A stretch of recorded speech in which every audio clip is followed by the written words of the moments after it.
80 मोहल्ला क्लिनिक, नए मोहल्ला क्लिनिक और चालू होने जा रहे हैं। पंजाब में अभी तक 500 मोहल्ला क्लिनिक काम कर रहे थे और ये 500 मोहल्ला क्लिनिक में जिन लोगों ने इलाज कराया, जिन जिन इलाकों में ये काम कर रहे थे, वहाँ से लोगों से जब बात करने का मौका मिलता था तो बेहद लोकप्रिय हैं ये मोहल्ला क्लिनिक। लोगों को बहुत सहूलियत मिल रही है। इन मोहल्ला क्लिनिक में आप अपने घर से बाहर निकलो, थोड़ी दूर के बाद मोहल्ला क्लिनिक है, वहाँ जाके अपना डॉक्टर को इलाज कराओ। डॉक्टर मुफ्त है, इलाज मुफ्त है, दवाइयाँ मुफ्त है, टेस्ट मुफ्त है, सारा इलाज मुफ्त है। इस तरह का और एयर कंडीशनड मोहल्ला क्लिनिक के अंदर बिल्कुल साफ सफाई सुथरा, ऐसा दिखता नहीं कि कोई सरकारी महकमा है। इस तरह का इलाज कभी पंजाब की जनता ने देखा नहीं था। आज से 1.25 साल 1.5 साल पहले जब पंजाब के कोने कोने में मैं और सरदार भगवंत मान सिंह वोट मांगने जाते थे, हम ये सारे वादे किया करते थे। हम ये कहते थे कि हमारी सरकार बनेगी, आपका पूरा इलाज मुफ्त कर देंगे, हम आपकी शिक्षा अच्छी कर देंगे, स्कूल अच्छे बनाएंगे, ये करेंगे, बिजली मुफ्त करेंगे। लोगों ने सुना तो था कि दिल्ली में इन लोगों ने करा है। दिल्ली में और पंजाब में रिश्तेदारियां, दोस्तियां बहुत हैं। पंजाब के लोगों के रिश्तेदार उधर रहते हैं, दिल्ली के लोगों के रिश्तेदार इधर रहते हैं। आपस में सुना था लोगों ने कि दिल्ली में ये लोग करके आए हैं, लेकिन लोगों के मन में फिर भी होता था पता नहीं कर पाएंगे नहीं कर पाएंगे। पर लोगों ने सोचा एक मौका देके देखते हैं इनको भी। जब दूसरी पार्टी वालों को इतने मौके दिए तो एक मौका इनको भी देके देखते हैं। उस टाइम हम बार बार कहते थे कि हमारी पार्टी ईमानदार पार्टी है, हम ईमानदार सरकार बनाएंगे, एक एक वादा पूरा करेंगे। दोस्तों, मुझे भी यकीन नहीं था जब हमारी सरकार बनी 1 साल पहले, मुझे भी पूरा यकीन नहीं था कि इतनी तेजी के साथ काम होने लगेंगे। आज जिस तेजी के साथ पंजाब के अंदर काम हो रहे हैं, अभी 1 ही साल हुआ है। 1 साल कोई बहुत ज्यादा नहीं होता।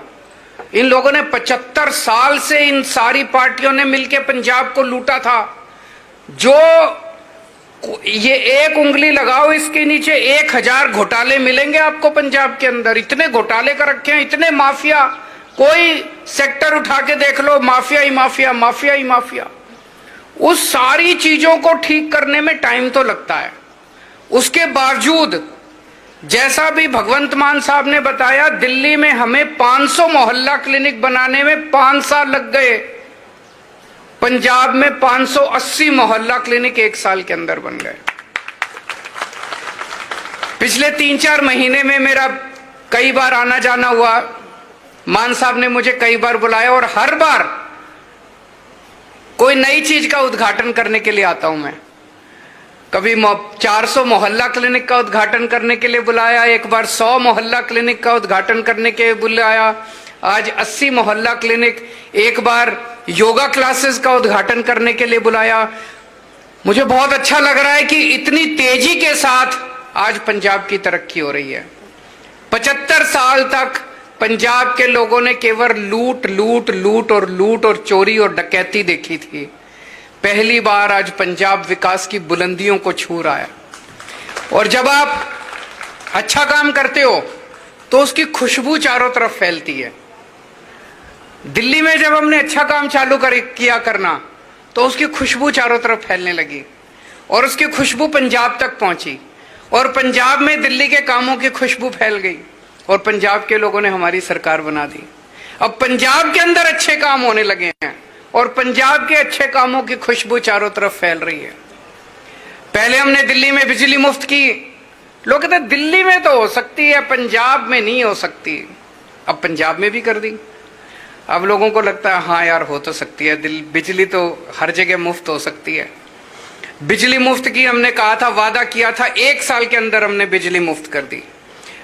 नौकरियां, अभी मान साहब ने आपको बताया 29,000 तो सरकारी नौकरी दे दी, पर ये तो केवल सरकारी नौकरी है। जैसे ये मोहल्ला क्लिनिक 580 बन गए, इनमें 580 डॉक्टर, उससे दुगने तुगने लगभग 1,500 पैरामेडिक्स, और एक एक मोहल्ला क्लिनिक में लगभग 6-6, 7-7 लोगों को नौकरी मिलती है। तो आप सोच सकते हो कितने। एक चीज जो सबसे बड़ी, जो लोगों को पता नहीं कितनी पता है, पिछले 1 साल के अंदर आपके मुख्यमंत्री सरदार भगवंत मान ने पूरे देश में घूम घूम के 40,000 करोड़ रुपए की इन्वेस्टमेंट लेके आए हैं पिछले 1 साल के अंदर। और ये कोई फर्जी, पहले जैसे देखा करते थे बड़े बड़े, हर राज्य करता है इन्वेस्ट, जैसे इन्वेस्ट पंजाब होता है, यहां पे इन्वेस्ट गुजरात, इन्वेस्ट फलाना, गुजरात इन्वेस्टमेंट, महाराष्ट्र, हर एक राज्य के अंदर नौटंकी होती है। वो नौटंकी होती है, मैं जानबूझ के ये शब्द इस्तेमाल कर रहा हूं, वो नौटंकी होती है। उसमें एमओयू साइन होते हैं, पैसा नहीं आता, नौकरी नहीं मिलती, रोजगार नहीं मिलता, इंडस्ट्री नहीं आती, एमओयू होते हैं केवल। पिछले 1 साल में भगवंत मान हैदराबाद गए, चेन्नई गए, बंबई गए, दिल्ली गए, पूना गए, और एक एक इंडस्ट्री वाले के साथ कमरे में बैठ के बात की, नौटंकी नहीं की। आज 40,000 करोड़ रुपए के एमओयू नहीं है, फैक्ट्रियां बननी चालू हो गई हैं। टाटा स्टील का 2nd लार्जेस्ट प्लांट पूरे देश का, 2nd लार्जेस्ट प्लांट जमशेदपुर के बाद पंजाब के अंदर बनने जा रहा है। 40,000 करोड़ की इंडस्ट्री लगनी चालू हो गई है, जमीनें खरीदी जा चुकी हैं, नारियल फोड़े जा चुके हैं, फाउंडेशन बननी चालू हो गई है, और ये इंडस्ट्रियां अगले कुछ महीने में, साल 1.5 साल में बन के चालू हो जाएगी। इन इंडस्ट्रीज के अंदर 2.5 लाख लोगों को रोजगार मिलने वाला है, 2.5 लाख। ये छोटी बात नहीं है, ये बहुत बड़ी बात है। और पूरे देश के लोग, पूरे देश की इंडस्ट्री आज पंजाब के अंदर अपना विश्वास जता रही है, ये बहुत बड़ी बात है। और एक और बड़ी बात है, जब भगवंत मान जाते थे, पूना जाते थे, हैदराबाद, मेरे से बातचीत होती रहती थी, मैं देखता था सोशल मीडिया पे।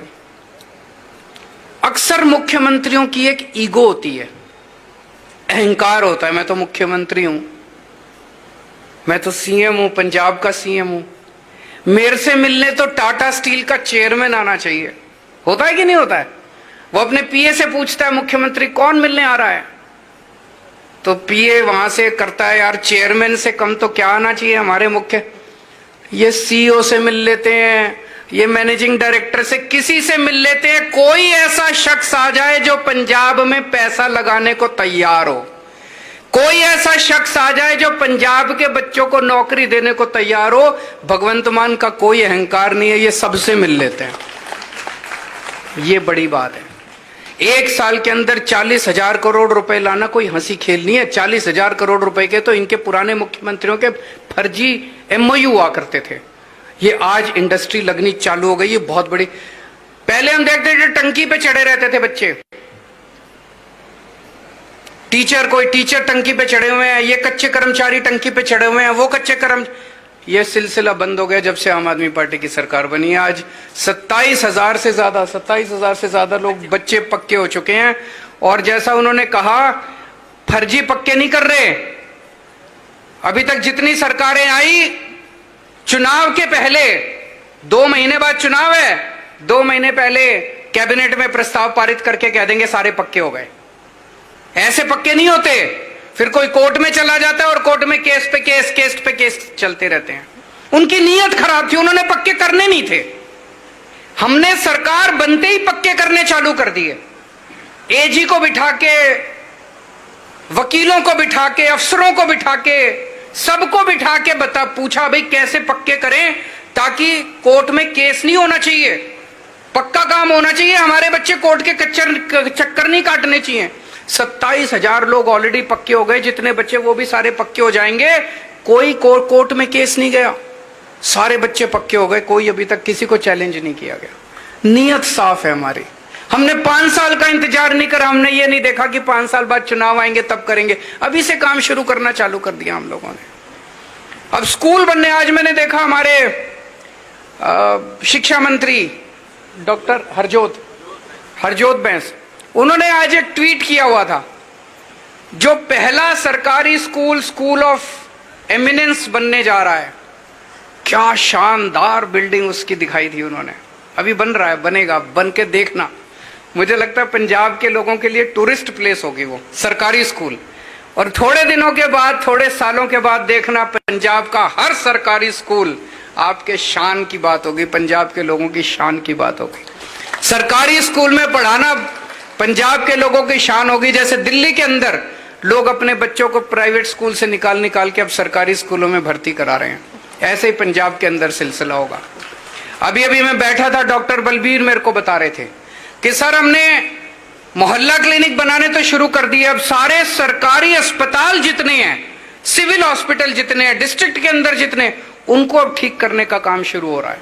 सारे सिविल हॉस्पिटल ठीक करेंगे, 1-2 साल लगेंगे, 2-3 साल लगेंगे, टाइम लगेगा, टाइम देना थोड़ा सा, लेकिन ऐसा माहौल बना देंगे कि पंजाब में चाहे अमीर हो चाहे गरीब हो, चाहे किसी जात का हो, किसी धर्म का हो, छोटा हो बड़ा हो, आदमी हो औरत हो, हरेक का इलाज, पूरा इलाज मुफ्त होगा आपका।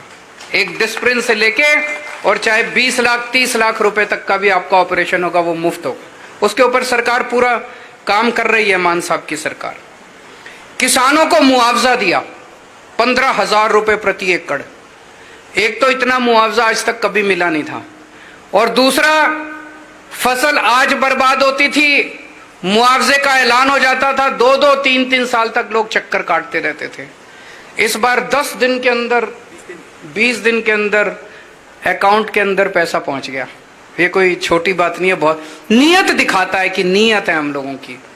पहले किसान मंडी में फसल बेच के आता था, उसको कई दिनों तक पेमेंट नहीं मिलती थी। अब ऐसा पूरा सिस्टम बना दिया कि किसान मंडी में फसल बेच के आता है, शाम तक उसके अकाउंट के अंदर पैसे, 24 घंटे के अंदर उसके अकाउंट के अंदर पैसे जमा हो जाते हैं। शहीदों को 1-1 करोड़ रुपए का, अभी जम्मू कश्मीर में बॉर्डर पे कुछ पंजाब के रहने वाले सैनिक शहीद हुए, एक घर जाके भगवंत मान साहब 1-1 करोड़ रुपए की शहीद राशि दे के आए, सम्मान राशि दे के आए। कभी होता था? कितनी बार पंजाब जो है वो वीरों की धरती है। पंजाब ने हमारे देश की, उसमें सिख रेजिमेंट है, कितने ऐसे सैनिक हैं जिन्होंने देश की रक्षा के लिए अपनी शहादत दी है, लेकिन आज तक कभी नहीं हुआ कि शहीदों को, पंजाब के रहने वाले शहीदों को इतना सम्मान मिला हो। 1 करोड़ रुपए की शहीद सम्मान राशि पहली बार पंजाब के अंदर मिलने लगी है। और जितने किस्म के माफिया थे, बस माफिया, रेता माफिया, एक करके सारे माफिया खत्म होते जा रहे हैं, भ्रष्टाचार का सफाया होता जा रहा है। ये जो दूसरी पार्टी वाले कहते थे पैसा कहां से आएगा, अरे पैसा तो बहुत था, ईमानदारी की कमी थी, नीयत की कमी थी। अच्छी नीयत की सरकार आ गई, अच्छी ईमानदारी की सरकार आ गई, पैसा ही पैसा आ गया। ये सारे काम हो रहे हैं और उसके बावजूद सरकार का खजाना भरता जा रहा है, और खजाना आ रहा है, और खजाना भी। कल मैंने आपके वित्त मंत्री का स्टेटमेंट पढ़ा था कि अप्रैल के महीने में 25% बढ़ोतरी हो गई है रेवेन्यू की। कैसे हो गई है? चोरी बंद हो गई है, बस और क्या, चोरी बंद हो गई है, 25% रेवेन्यू बढ़ गया, कर्जा कम होने लग गया पंजाब का, केवल और केवल इसलिए क्योंकि अब पंजाब के अंदर ईमानदार सरकार है।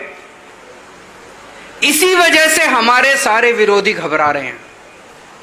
जब से हमारी पंजाब में सरकार बनी है, दिल्ली के बाद पंजाब में सरकार बनी है, जितने हमारे विरोधी हैं उन सबको लग रहा है यार इनको कंट्रोल करो, इनका काम रोको, किसी भी तरह से इनका काम रोको। अगर इनका काम फैल गया चारों तरफ, पहले दिल्ली का काम फैला, फिर पंजाब का काम फैल रहा है, अगर इनका काम चारों तरफ फैल गया तो फिर तो एक के बाद एक राज्य में। अब गुजरात के नतीजे आए, गुजरात के कुछ महीनों के अंदर गुजरात में 14% वोट शेयर आम आदमी पार्टी का आ गया, 14% वोट शेयर। ये सारे, एक छोटी सी पार्टी 10 साल के अंदर देश की राष्ट्रीय पार्टी बन गई, तीसरे नंबर की पार्टी। पहले नंबर की बीजेपी, दूसरी कांग्रेस, तीसरी आम आदमी पार्टी। तीसरी आम आदमी पार्टी है जिसकी 2 राज्यों में सरकार है और किसी की पार्टी फर्स्ट नंबर पे बीजेपी, सेकंड नंबर पे कांग्रेस, तीसरे नंबर पे आम आदमी। तो ये घबरा गए सारे के सारे। इन्होंने सारों ने मिलकर षड्यंत्र रचा कि किसी भी तरह से आम आदमी पार्टी को रोको, इनका काम रोको। ये जो मोहल्ला क्लिनिक बना है, ये कॉन्सेप्ट, ये मॉडल किसने दिया? ये मॉडल किसने बनाया मोहल्ला क्लिनिक का? एक छोटी सी बिल्डिंग, 2 कमरे, एक डॉक्टर, एक फार्मासिस्ट, एक टेस्ट सैंपल लेने वाला, एक रिसेप्शनिस्ट, बस 4 या 5 लोगों में, और पूरे इलाके के अंदर इतना शानदार इलाज किसने बनाया? हमारे हेल्थ मिनिस्टर सतिंदर जैन ने। सतिंदर जैन ने इसका सबसे पहली बार इजाद किया था। हमारे दिल्ली का जो पहला मोहल्ला क्लिनिक बना था, पीतमपुरा की झुग्गियों के अंदर बना था। उस मोहल्ला क्लिनिक को देखने के लिए यूनाइटेड नेशंस के जनरल सेक्रेटरी बून की मान देखने के लिए आए थे। पूरी दुनिया के यूनाइटेड नेशन, संयुक्त राष्ट्र के जो जनरल सेक्रेटरी हैं, बान की मून साहब देखने के लिए आए थे। और उन्होंने वहां स्टेटमेंट दिया था, मैं भी था उनके साथ प्रेस कॉन्फ्रेंस में, कि मैंने इस किस्म का प्राइमरी हेल्थ केयर, इतनी अच्छी क्वालिटी का प्राइमरी हेल्थ केयर मॉडल कहीं नहीं देखा दुनिया में। कहते हैं मैं संयुक्त राष्ट्र के जरिए इसका जगह जगह प्रचार करूंगा पूरी दुनिया के अंदर। क्या शानदार मॉडल दिया। दिल्ली के अंदर सतिंदर जैन साहब ने मॉडल दिया कि बिजली फ्री हो सकती है और 24 घंटे मिल सकती है। यह पूरा फाइनेंशियल मॉडल उन्होंने बना के दिया, जिसका फायदा आज दिल्ली और पंजाब के लोग उठा रहे हैं। और इन लोगों ने उठा के सतिंदर जैन को जेल में डाल दिया। सतिंदर जैन को जेल में इसलिए नहीं डाला कि सतिंदर जैन ने भ्रष्टाचार किया है। 3 बार सतिंदर जैन के घर पे रेड हुई, धेला नहीं मिला, 25 पैसे नहीं मिले उसके घर पे। सतिंदर जैन को इसलिए नहीं डाला गया जेल में कि उसने, मनीष सिसोदिया को जेल में इसलिए नहीं डाला कि उसने भ्रष्टाचार किया है। उन्होंने इसलिए जेल में डाला कि अगर ये बाहर रह गए तो और काम करेंगे और इनकी तरक्की होगी, इनके काम को रोको। हमने हेल्थ के सेक्टर में, एजुकेशन के सेक्टर में इतना शानदार काम किया है। यह कोई इत्तेफाक नहीं है कि हमारे हेल्थ मिनिस्टर और एजुकेशन मिनिस्टर को ही जेल में डाला गया। मनीष सिसोदिया क्या रेड की, कहते हैं 100 करोड़ रुपए खा गया मनीष सिसोदिया। 100 करोड़, 1000 करोड़ रुपए खा गया। अरे कोई 100 करोड़ रुपए खाएगा, उसके घर में करोड़, 2 करोड़, लाख, 2 लाख तो मिलेंगे। सीबीआई की रेड हो गई, ईडी की रेड हो गई, धेला नहीं मिला उसके घर में। कहां गया वो सारा पैसा? अरे खाया हो तो मिलेगा। उनका बैंक लॉकर खोला, वो बच्चे का छोटा सा झुंझुना था बचपन का, उन्होंने अपनी याद के लिए रखा हुआ, झुंझुना मिला उसके लॉकर पे। इनके अपने नेता के यहां बंगलोर में रेड हुई, 8 करोड़ रुपए कैश मिला। वो आज भी खुलेआम घूम रहा है, उसको कोई जेल वेल नहीं हुई। इनके नेताओं के यहां इतना पैसा मिलता है, इतने कुछ नहीं, 40% कमीशन की सरकार कहते हैं कर्नाटक के अंदर है। इतना भ्रष्टाचार है। उस मुद्दा भ्रष्टाचार नहीं है, मुद्दा है आम आदमी पार्टी को रोकना। इनको रोको किसी भी तरह से, इनको काम करने से रोको, इनको काम मत करने दो, इनको उलझाए रखो इसके अंदर। लेकिन ऊपर वाला हमारे साथ है। ये जितने अभी मान साहब ने बताया कि 25 लाख लोग इन मोहल्ला क्लिनिक्स में आज तक इलाज करा चुके हैं पिछले कुछ महीनों में। इन 25 लाख लोगों की दुआएं हमारे साथ है। उन दुआओं को तो हमसे कोई नहीं ले सकता ना। इन 25 लाख लोगों की दुआएं हमारे साथ है। आम आदमी पार्टी एक कट्टर ईमानदार पार्टी है। आम आदमी पार्टी की सरकार एक कट्टर ईमानदार सरकार है। ये मेरे पीछे पड़े हैं, सारा कुछ लगा दिया इन्होंने मेरे पीछे। सीबीआई लगा दी, ईडी लगा दी, इनकम टैक्स लगा दिया, पुलिस लगा दी। क्यों? एक ही मकसद है, किसी तरह से ये साबित करो कि केजरीवाल चोर है, किसी तरह से साबित करो केजरीवाल ने भ्रष्टाचार कर दिया। सीबीआई ने बुलाया मेरे को, 9.5 घंटे तक पूछताछ करी, कुछ था ही नहीं पूछने को। मैं बाहर निकला, मीडिया वालों ने पूछा जी क्या पूछा? कुछ पूछने को ही नहीं था। ऐरे गहरे नत्थु गहरे 9.5 घंटे बिताने थे बाहर। मीडिया को कहना था 9.5 घंटे की पूछताछ है, कुछ नहीं मिला। मैं मोदी जी को कहना चाहता हूं, प्रधानमंत्री जी, अगर केजरीवाल भ्रष्ट है तो इस दुनिया में कोई ईमानदार नहीं है। मैं उनको कहना चाहता हूं, जिस दिन आपको केजरीवाल के खिलाफ एक नए पैसे का भ्रष्टाचार मिल जाए, चौराहे के ऊपर खड़े होकर फांसी दे देना। लेकिन ये रोज रोज के नौटंकी करना बंद करो, रोज रोज के तमाशे करना बंद करो। ये देश को शोभा नहीं देते। ये लोगों को भ्रष्टाचार से कोई लेना देना नहीं है। लोग इतना अच्छा काम कर रही है आम आदमी पार्टी दिल्ली में, पंजाब में। अगर कोई देशभक्त सरकार होती केंद्र के अंदर, आज वो बुला के कहते हैं मोहल्ला क्लिनिक पूरे देश में बनाते हैं, ऐसे स्कूल पूरे देश में बनाते हैं, बिजली ऐसे पूरे देश के अंदर बनाते हैं। इनको देश से कोई लेना देना नहीं है, केवल और केवल सत्ता से लेना देना है। जो अच्छा काम करे उसे खत्म कर दो, जो अच्छा काम करे। मैं पंजाब की आम आदमी पार्टी सरकार को और खासकर मान साहब को बधाई देना चाहता हूं, जिस तरह से उन्होंने अमृतपाल के पूरे मुद्दे को उन्होंने डील किया, बड़ी परिपक्वता के साथ, बिना शोर शराबा किए, बिना एक भी गोली चलाए। पंजाब पुलिस को भी मैं बहुत बधाई देना चाहता हूं, एक भी गोली चलाए बिना, एक भी बूंद खून की गिरे बिना, जिस तरह से उसको गिरफ्तार किया गया। और आज 1 साल के बाद, 1.25 साल के बाद पूरे पंजाब के अंदर लॉ एंड ऑर्डर सिचुएशन इतनी अच्छी हो गई है जितनी कभी पंजाब के लोगों ने अपने इतिहास में नहीं देखी थी। चारों तरफ अमन शांति है। मैं भगवान से प्रार्थना करता हूं ये अमन शांति बनी रहे, लोग खूब तरक्की करें। जो लोग हमारा मजाक उड़ाते थे चुनाव के पहले, कहते थे ये बॉर्डर स्टेट है, आम आदमी पार्टी से संभलेगा नहीं, बॉर्डर स्टेट है। आज हमसे तो बॉर्डर स्टेट संभल गया, उनसे मणिपुर नहीं संभल रहा। और जब मणिपुर में आग लगी हुई है, वो कर्नाटक के अंदर चुनावी रैलियां कर रहे हैं। तो दोस्तों, आज मुझे बेहद खुशी है, आज 80 और नए मोहल्ला क्लिनिक बने हैं। और मैं चाहता हूं कि इसी तरह से पंजाब आम आदमी पार्टी की सरकार के साथ मान साहब की सरपरस्ती में खूब तरक्की करे, खूब आगे बढ़े और लोगों को खूब इसी तरह से ईमानदार सरकार की सहूलियतें मिलती रहें। बहुत बहुत शुक्रिया, थैंक यू।